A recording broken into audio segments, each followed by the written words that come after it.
Nyuma y'urupfu rwa Papa Francis witabye Imana kuri uyu wa mbere tariki ya 21 Mata 2025, ubu benshi bari kwibaza ugiye kuba Papa mushya wa Kiliziya Gatolika. Papa Francis witabye Imana yatangiye kuyobora Kiliziya Gatolika tariki ya 16 Werurwe 2013, asimbuye Papa Benedicto wa 16 weguye kubera intege nke z'umubiri n'imitekerereze. Ese ubundi wakibaza ngo Papa ni muntu ki? Papa ni intumwa ya Kristo ku isi. Papa afatwa nk'uhagarariye Kristo ku isi, vikari wa Kristo. Ibi bisobanura ko afite inshingano yo kuyobora, kwigisha no kurinda ukwemera kw'abakristo nk'uko intumwa Petero yabigenzaga.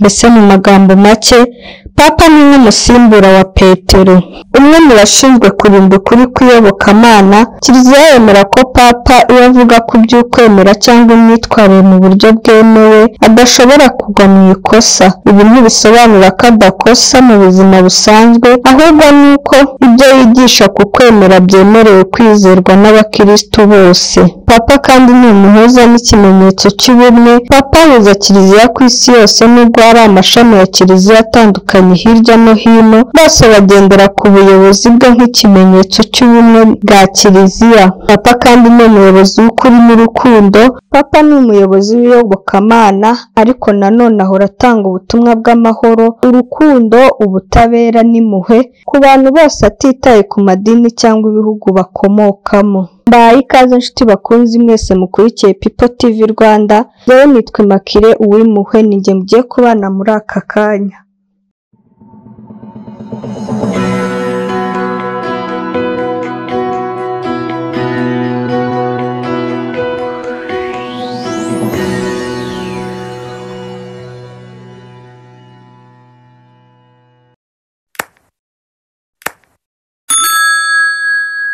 Muri iyi nkuru yacu tugiye kubagezaho urutonde rwa bamwe bivugwa ko bashobora kuvamo umusimbura wa Papa Francis.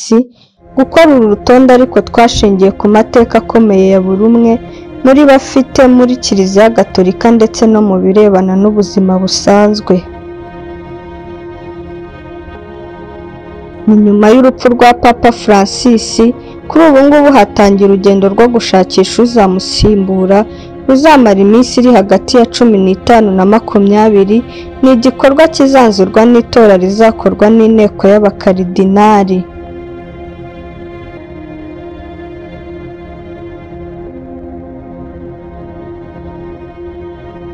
Uri ku rutonde rwa mbere ni Karidinali Peter Erdo.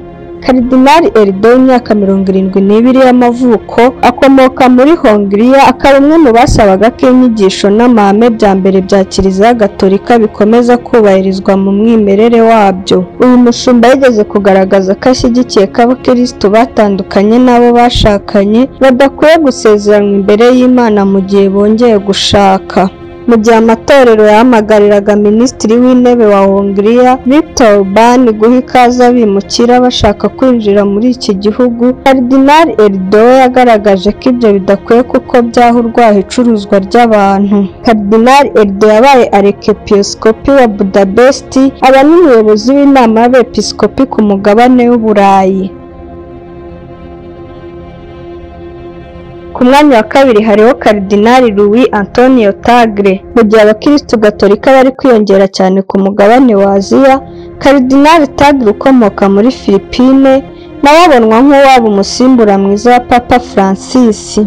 Karidinali Tagle w'imyaka 67 y'amavuko yabaye arikepiskopi wa Manila, aho ngaho ni muri Philippines, kugeza ubwo yahawe imirimo yo kuyobora ishami rya Kiliziya Gatolika rishinzwe iyogezabutumwa n'ibifitanye isano naryo. Papa Francis yagaragaje ko abaryamana bahuje ibitsina ndetse n'abashakanye batandukanye nyuma bakongera gushaka badakwiye guhezwa ku mugisha w'Imana. Ibyo Tagle yabishyigikiye kuva mu mwaka wa 2015. Karidinali Tagle ni umwe mu bashumba bamaganiye kuri ibyo kwemerera abagore n'abakobwa gukuramo inda ku bushake. Muri Kanama 2012 yayoboye misa yari igenewe kunenga iki gikorwa, ashimangira ko abantu badakwiye kwihuza inshingano yo kubyara.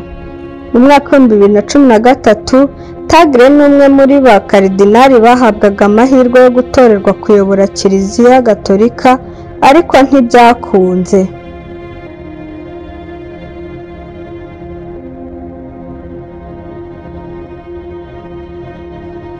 Ku mwanya wa gatatu hariho Karidinali Pietro Parolin. Uyu ni umutaliyani w'imyaka 70 y'amavuko, ni umunyamabanga mukuru wa Kiliziya Gatolika kuva muri Werurwe 2013. Niwe muntu wa kabiri wari ufite ijambo rikomeye muri Kiliziya inyuma ya Papa Francis. Inshingano za Parolin zibanda ku bikorwa bya diplomasi hagati ya Kiliziya n'ibihugu bitandukanye ku isi. Ntafatwa nk'umuntu wa Kiliziya gusa, ahubwo n'indorerwamo y'imirimo yagutse igera mu buzima busanzwe. Nk'uko ikinyamakuru The Guardian cyabitangaje, Parolin yagize uruhare rukomeye mu mishyikirano yahuje Kiliziya na leta y'Ubushinwa mu mwaka wa 2018 yatumye hashyirwaho abashumba b'Abashinwa. Mbere yo kuba umunyamabanga mukuru wa Kiliziya Gatolika, Karidinali Parolin yari ashinzwe gukurikirana imibereho y'abakirisitu bo mu gace ka Aquapendate muri Lazio, aba n'intumwa ya Papa Benedict wa 16 muri Venezuela.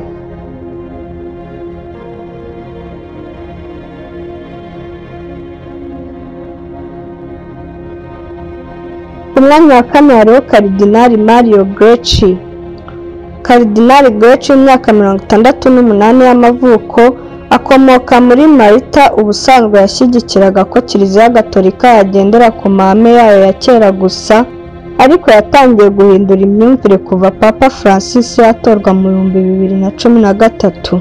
Karidinali Grech yagaragaje ko ashyigikiye ko abagore nabo bajya bahabwa inshingano yo gushumba muri Kiliziya Gatolika isanzwe ihabwa abagabo gusa. Abamuzi bagaragaza ko ubushobozi afite bwo kumva ibintu mu mfuruka ebyiri bwamugira umushumba mwiza wa Kiliziya usimbura Papa Francis nawe wari ufite imyumvire itagira uruhande heza.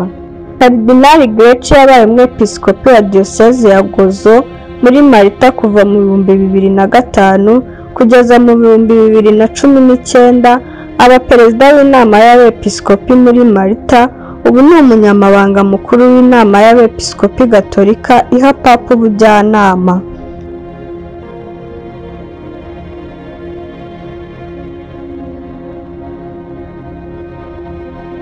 Mwanya wa gatanu turasangaho Karidinali Peter Kodo Apia Turkson. Umugabane wa Afurika nturagira umushumba mukuru wa Kiliziya Gatolika, ariko Karidinali Turkson ukomoka muri Ghana ahanzwe amaso kugira ngo yandike amateka.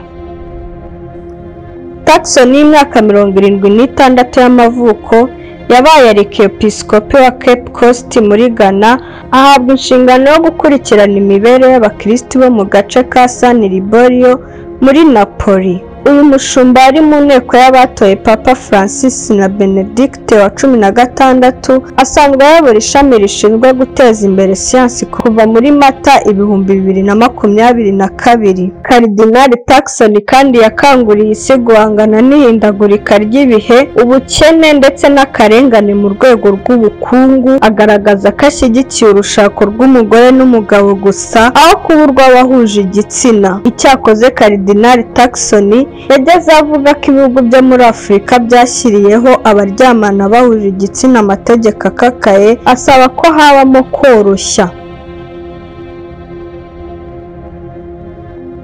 Ku mwanya wa gatandatu turasanga Karidinali Matteo Zuppi. Uyu mutaliyani w'imyaka 69 y'amavuko ni perezida w'inama y'abepiskopi Gatolika mu Butaliyani kuva muri Gicurasi 2022. Yagizwe Karidinali mu 2019. Karidinali Zuppi yahuzaga imyumvire myinshi na Papa Francis, cyane cyane ku guharanira amahoro. Yagizwe intumwa y'amahoro ya Papa muri Ukraine, asura iki gihugu n'Uburusiya abisaba kugirira impuhwe ikiremwa muntu. Uyu mushumba avugwaho kureba ku ruhande iyo bigeze ku guha umugisha abaryamana bahuje igitsina, kuko muri Kamena 2022 yashinjijwe kumenya ko hari abahawe umugisha n'abapadiri ashinzwe ntiyagira icyo abikoraho.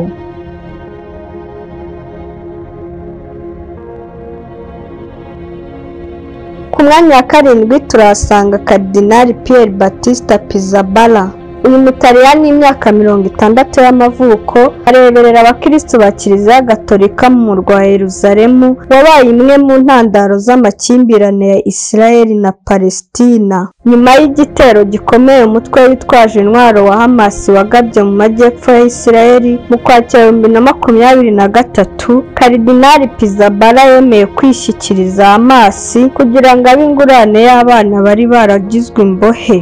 Karidinali Pizzaballa kandi yamaganye imyambaro ikomeye hagati y'ingabo za Israel na Hamas, ni umwe mu bashyize umukono ku nyandiko yasabaga ko habaho agahenge kugira ngo abasivile bahabwe ubutabazi. Mu gihe impande zihanganye zari zikomeje ibiganiro, Pizzaballa yasuye intara ya Gaza muri Gicurasi 2024 asura ibikorwa remezo byasenywe n'intambara ndetse n'impunzi. Ku mwanya munani turasangaho Karidinali José Tolentino Caraça de Mendoza. Uyu ni umunyaportugal w'imyaka 59 y'amavuko. Uyu akaba ayobora ishami rya Kiliziya Gatolika rishinzwe guteza imbere umuco n'uburezi n'ikigo cya Kiliziya gishinzwe uburezi bushingiye ku mateka y'ibisigaratongo by'abakristo. Yigeze kugaragaza ko adashyigikiye ko abaryamana bahuje ibitsina bahutazwa, ndetse abona ko n'abagore bakwiye guhabwa inshingano y'ubushumba muri Kiliziya Gatolika. Karidinali de Mendoza yagaragaje ko ashyigikiye impinduka Papa Francis yazanaga muri Kiliziya Gatolika zirimo kudaheza abaryamana bahuje igitsina ku mugisha w'Imana, ashimangira ko Kiliziya ikwiye kugendana n'ibihe bigezweho.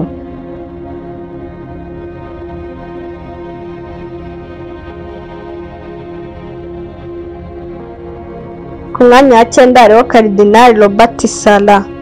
Karidinali Robert Sarah w'imyaka 79 y'amavuko akomoka muri Guinea. Uyu nguyu yabaye arikepiskopi wa Conakry kuva mu 1979 kugeza mu 2001, aba perezida w'inama y'abepiskopi muri iki gihugu n'umunyamabanga mukuru w'ishami rya Kiliziya Gatolika rishinzwe iyogezabutumwa. Uyu mushumba yavuze cyane ku ngingo zikomeye ku mibereho y'isi. Rimwe na rimwe ibitekerezo bye ntibyakirwa neza na bagenzi be cyangwa se abo hanze ya Kiliziya Gatolika. Nk'umushumba wakoreye igihe kirekire imirimo mu gihugu cyiganjemo abayoboke b'idini ya Isilamu, Karidinali Robert yavuze ko iri dini ari iry'amahoro n'ubuvandimwe, ashima umubano rifitanye n'ay'abakristo. Karidinali Robert yatangaje ko adashyigikiye ko abimukira bajya mu bihugu by'i Burayi, agaragaza ko ahubwo bakabaye bafashwa gutera imbere mu gihe bari mu bihugu byabo kuko aho bajya nta gaciro bahabwa. Muri Mutarama 2012, Ban Ki-moon wahoze ari umunyamabanga mukuru w'umuryango w'abibumbye yasabye ibihugu bya Afurika gukuraho amategeko ahana abaryamana bahuje igitsina. Karidinali Robert yatangaje ko iki cyifuzo kidafite ishingiro. Birashoboka ko umwe muri aba koko yatorerwa kuba umuyobozi w'iri dini rifite abayoboke benshi ku isi, ariko nanone biranashoboka ko Papa mushya yatungurana nk'uko byagenze mu 2013 ubwo hatorwaga Papa Francis wakomokaga muri Amerika y'Amajyepfo, ibintu bitari byarigeze bibaho mbere kuko ba Papa bandi bari abanyaburayi gusa, cyane ko uyu nguyu ari we wari ubaye Papa wa mbere w'umuyezuwiti. Nshuti bakunzi ba PO TV Rwanda, reka mbashimire mu mwese twabanye, ibuka gukora subscribe, ukagukora like, share na comment. Njye nari Makire Uwimpuhwe, komeza kugira ibihe byiza.